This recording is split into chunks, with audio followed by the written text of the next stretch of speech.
ليظهره على الدين كله وكفى بالله شهيدا أشهد أن لا إله إلا الله وحده لا شريك له وأشهد أن سيدنا محمدا عبده ورسوله اللهم صل على هذا النبي الكريم سيدنا ومولانا محمد وعلى آله وصحبه أجمعين أما بعد فيا عباد الله اتقوا الله حق تقاته ولا تموتن إلا وأنتم مسلمون فقال الله تعالى في كتابه الكريم أعوذ بالله من الشيطان الرجيم بسم الله الرحمن الرحيم وما أرسلناك إلا رحمة للعالمين معاشر المسlimin wa jumratus salihin yang dirahmati Allah Subhanahu wa taala. Alhamdulillah, di hari yang mubarakah ini marilah kita sama-sama memanjatkan puji dan syukur kehadirat Allah Subhanahu wa taala atas segala nikmat dan karunia-Nya, sehingga di hari Jumat yang mulia ini kita masih sempat mengucapkan inna salati wa nusuki wa mahyaya wa mamati lillahi rabbil alamin.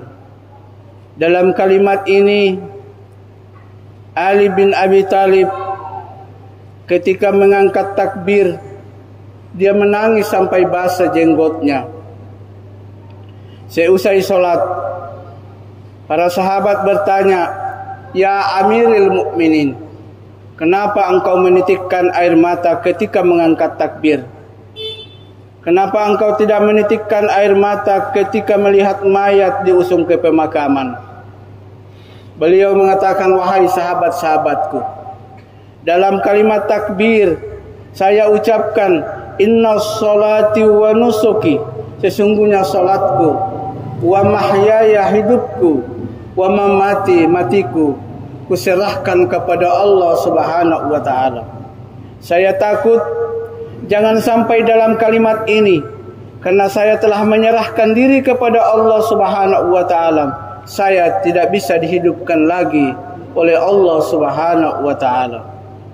Salawat dan taslim kepada junjungan tercinta Al-Mustafa Muhammad Rasulullah sallallahu alaihi wasallam yang telah rela merintis perjuangan Islam, yang telah rela menegakkan obor Islam di atas titian terusan jahiliyah.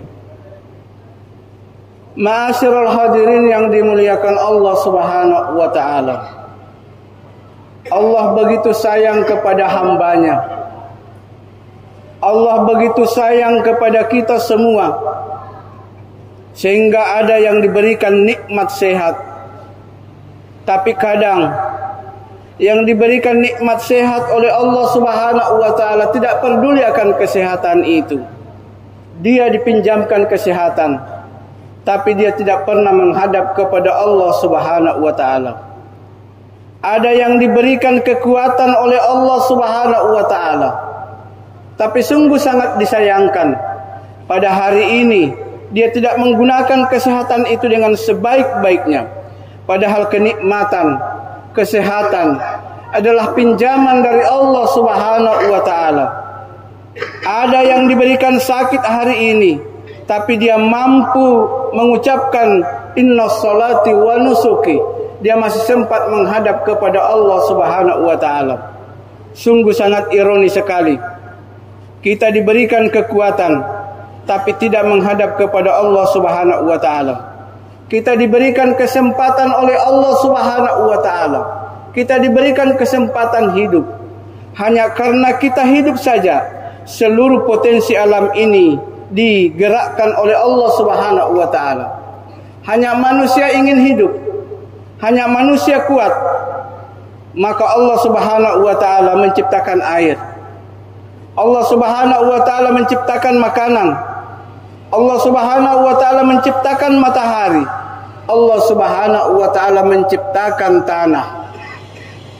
Manusia tidak bisa makan nasi kalau tidak ada padi. Padi harus ditanam. Dan kalau hanya ada padi juga tidak bisa tumbuh kecuali ada tanah. Tanah pun kalau hanya tanah, tidak ada udara, padi juga tidak bisa tumbuh. Maka Allah ciptakan udara. Ada udara, tidak ada air, padi juga tidak bisa tumbuh. Maka Allah ciptakan air. Ma'asyiral hadirin yang dimuliakan Allah Subhanahu wa taala. Hanya kita yang ada hidup di persada bumi yang tercinta ini. Allah menggerakkan seluruh potensi alam ini. Allah tidak minta banyak. Allah tidak meminta apa-apa kepada kita.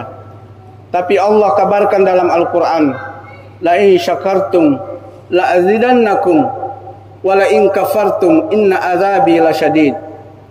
Kalau engkau bersyukur atas nikmat Allah Subhanahu wa taala, Allah akan tambahkan nikmat-nikmat itu. Yang ada di atas udara Allah akan turunkan. Yang berat Allah akan ringankan. Yang masih ada di dalam laut Allah akan terapungkan. Yang masih ada di dalam tanah Allah akan munculkan. Yang penting engkau bersujud kepada Allah Subhanahu wa taala. Ma'asyiral hadirin yang dimuliakan Allah Subhanahu wa taala. Hanya karena manusia yang sangat dicintai oleh Allah Subhanahu wa taala, maka Allah menciptakan nabinya, yaitu Nabi Muhammad sallallahu alaihi wasallam, yang menyampaikan berita-berita dari Allah Subhanahu wa taala, yang menurut seorang pakar, seorang orientalis, bahwa tidak ada lagi manusia yang sempurna seperti Nabi Muhammad sallallahu alaihi wasallam.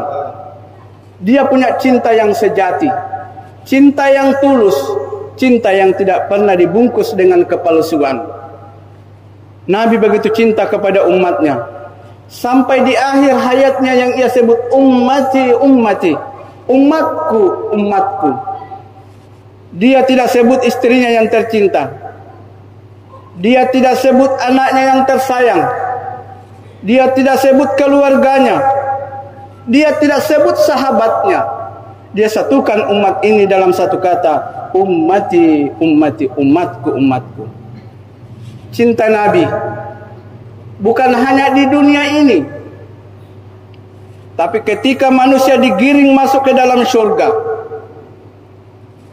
Nabi Muhammad sallallahu alaihi wasallam minta kepada Allah, ya Allah, izinkan saya untuk berjalan di lembah-lembah neraka untuk mencari umatku, walaupun cintanya kepadaku hanya sebesar debu.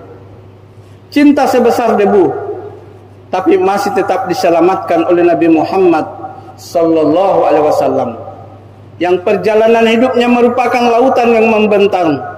Manusia yang paling sabar di dalam kehidupannya, manusia yang paling jujur di dalam kehidupannya, manusia yang sangat pengasih di dalam hayatnya. Suatu saat di sudut kota Madinah ada seorang buta yang setiap saat memaki-maki Nabi. Tapi Nabi ini sangat cinta kepada umatnya, sangat sayang kepada umatnya. Ketika Nabi suapi dia memaki-maki Nabi. Dia mengatakan kepada Nabi, jangan engkau mendekati Muhammad. Muhammad itu adalah tukang sihir. Muhammad itu adalah pembohong. Jangan engkau dekati dia. Tapi Nabi tetap membelainya dengan kasih sayang. Tapi Nabi tetap menyuapinya dengan begitu mesra. Nabi membelainya dengan setulus hati.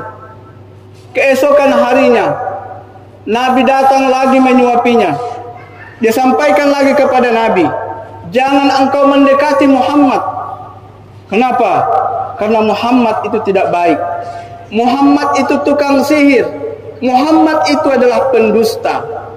Tapi Nabi tetap membelainya dengan mesra, membersihkan pakaiannya, membersihkan wajahnya, menghancurkan makanannya, lalu Nabi suapi kembali. Suatu ketika tidak ada lagi yang menyuapinya.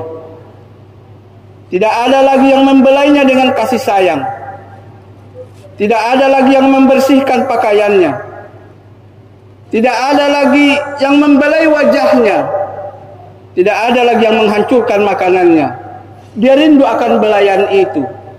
Dia rindu akan suapan itu. Dia rindu akan makanan yang begitu enak. Kenapa dia tidak datang-datang lagi? Kerinduan itu menggelora di dalam hatinya. Kerinduan itu membara di dalam hatinya sejak beberapa hari. Orang yang dia rindukan sudah tiada lagi. Orang yang dia rindukan telah menghadap kepada Allah Subhanahu wa taala. Tapi kerinduannya tetap ada dan membara. Akhirnya Abu Bakar As-Siddiq bertanya kepada putrinya, "Wahai putriku, pekerjaan Nabi yang mana yang saya belum laksanakan?" Siti Aisyah mengatakan, pekerjaan Nabi yang kasih makan orang buta di sudut kota Madinah, yang setiap saat memaki-maki Nabi. Lalu Abu Bakar pun datang dan menyuapi orang buta itu. Orang buta itu ketika disuapi oleh Abu Bakar, dia bertanya, "Siapakah engkau?" Abu Bakar mengatakan bahwa akulah yang menyuapimu setiap saat. Akulah yang menyuapimu setiap hari. Orang buta itu mengatakan, bukan engkau yang menyuapiku. Yang menyuapiku itu begitu tulus, begitu kasih sayangnya begitu tinggi. Sebelum ia kasih makan saya, dia belai dulu saya. Dia bersihkan pakaian saya, dia bersihkan wajah saya, dihancurkan makanan yang dia mau kasih makan kepada saya. Tapi engkau menyuapiku begitu kasar, melayaniku begitu kasar. Siapakah engkau? Abu Bakar As-Siddiq terkulai dan terjatuh, lalu berkata, yang setiap saat menyuapimu adalah Nabi Muhammad sallallahu alaihi wasallam. Dia telah tiada untuk selamanya. Akhirnya orang